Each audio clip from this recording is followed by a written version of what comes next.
হরে কৃষ্ণ বন্ধুরা, রিয়াজ ব্লগ চ্যানেলের সকল ভক্তবৃন্দকে জানাই সুস্বাগতম।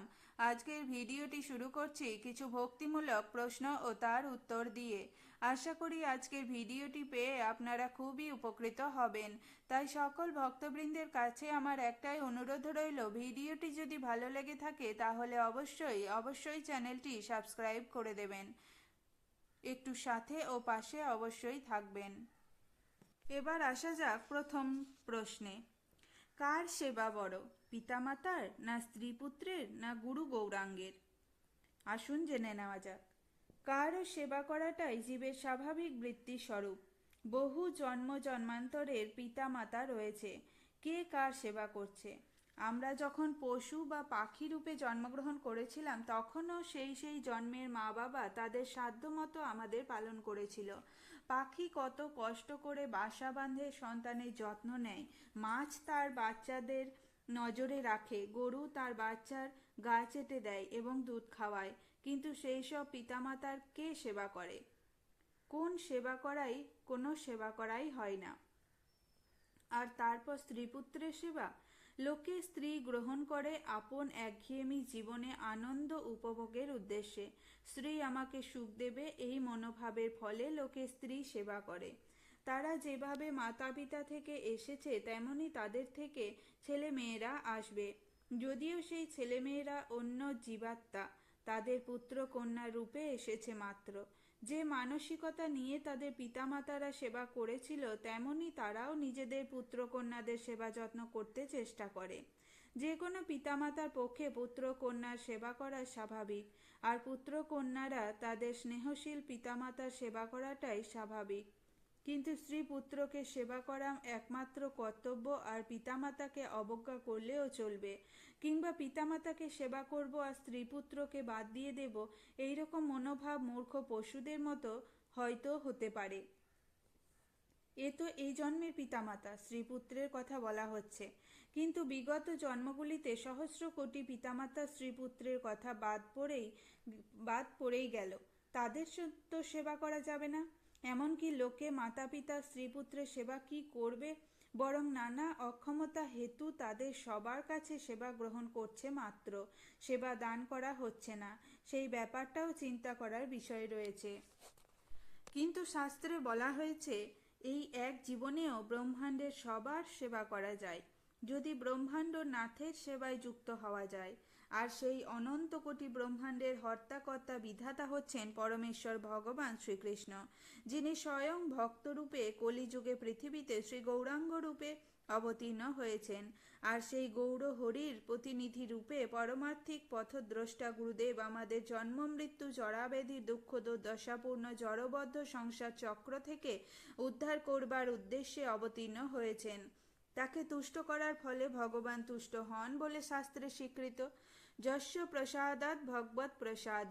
আর ভগবান তুষ্ট হলে সমগ্র জন্মের পিতামাতা দিয়েও সন্তুষ্ট বলে শাস্ত্রে স্বীকৃত। এবার আপনি বিচার করুন কার সেবা বড়। কিন্তু গুরু গৌরাঙ্গ কখনো চান না যে আপনি মাতা পিতা কিংবা স্ত্রী পুত্রকে নদীর স্রোতে ফেলে দিয়ে এসে ভগবানের সেবা করুন। অর্থাৎ সবারই সেবা করতে হবে।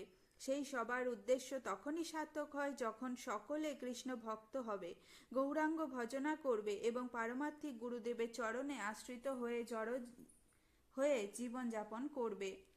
চিন্তা করা উচিত, আমি যদি ভক্ত না হই তবে আমি নিজেই তো বদ্ধ সংসারে পতিত অধম জীব মাত্র। আমার উদ্ধারকর্তা কেউ নেই। সেই আমি পতিত হয়ে অন্যের সেবা করে তার জীবন কি করে সার্থক করব? নিজের জীবন যেখানে নিরর্থক সেখানে কি করে অপরের জীবন সার্থক করা যায়? শ্রী গৌরাঙ্গ মহাপ্রভু বলছেন, জীবন সার্থক করি করো পরোপকার। নিজের জীবন আগে শুদ্ধ ভক্তিময় করতে হবে, তারপর অপরের জীবন শুদ্ধ সুন্দর করতে পারা যাবে, নইলে কারও সেবা করার কোনো মূল্য নেই। যে মানুষ কৃষ্ণ সেবা করে না, কৃষ্ণ প্রসাদ খায় না, কৃষ্ণ নাম করে না, মাছ মাংস খায়, সিনেমা দেখে বেড়ায়, নেশা করে, সারাদিন লোকের সঙ্গে হুটোপুটি করে, মা বাবা স্ত্রী পুত্রকে মাছ মাংস খাওয়ায়, নোংরা সিনেমা দেখায়, নেশায় মজায় আত্মীয় স্বজনকে বিব্রত করে মারে, সেই সব মানুষের সেবা নেওয়াও মহাপাপ। কারণ সে নিজে যাবে নরক নামক গ্রহলোকে, আর সবাইকেও সেখানে যেতে হবে। অথচ এই ধরনের মানুষও দাম্ভিক হয়ে জোর গলায় বলে আমিই কতজনের সেবা করছি, কিন্তু আসলে সেই সেবা বিপজ্জনক ব্যাপার মাত্র। এবার আসা যাক দ্বিতীয় প্রশ্নে। শ্রীমদ্ ভগবতে প্রথম স্কন্ধা অন্তর্গত দিব্য ভাব ও দিব্য সেবা প্রকরণের ৬ষ্ঠ শ্লোকে তাৎপর্য বিশ্লেষণে আপনারা লিখিয়েছেন শ্রীকৃষ্ণের সঙ্গে সমস্ত জীবের প্রভু ভৃত্যের সম্পর্ক, অথচ তাহারা পূর্বে বলিতেছেন সব কিছুই শ্রীকৃষ্ণের অংশ। মৎসদৃশ হীনবুদ্ধি সম্পন্ন জ্ঞান মানসে ইহা সমীচীন বলিয়া বোধ হইতেছে না, কারণ ভৃত্য কদাপি প্রভুর অংশ নহে। আসুন জেনে নেওয়া যাক। শ্রীকৃষ্ণ বলিয়াছেন আমি সকলের প্রভু। প্রভু বলিতে বোঝায় তাহার ভৃত্য রহিয়াছে, ভৃত্য বলিতে বোঝায় প্রভু রহিয়াছেন। অন্যথায় প্রভু ভৃত্য কথাটি অমূলক। এর একটি অংশ বাদ দিলে আর প্রভু ও ভৃত্য কোনো অংশই তাৎপর্যহীন হইতে বাধ্য। শ্রীকৃষ্ণ বলিয়াছেন জীব হচ্ছে আমার বিভিন্ন অংশ, ভগবান পূর্ণ পুরুষ, জীব তার অংশকণা। যেমন আমাদের সমগ্র শরীরের অঙ্গ হইতেছে হস্ত, পদ, নাসিকা, কর্ণ, চক্ষু ইত্যাদি। সেই অংশগুলির কার্য হইতেছে সমগ্র শরীরটির সেবা করা। যদি পদদ্বয় শরীরকে বহন না করে, চক্ষু দর্শন ক্রিয়ার মাধ্যমে শরীরকে চালনার সাহায্য না করে, তবে সেই অঙ্গগুলি তাৎপর্যহীন। অনুরূপভাবে ভৃত্যের কাজ প্রভুর সেবা করা। সে যদি সেবা না করে তাহলে তার ভৃত্য নামটির কোনো মূল্য থাকে না।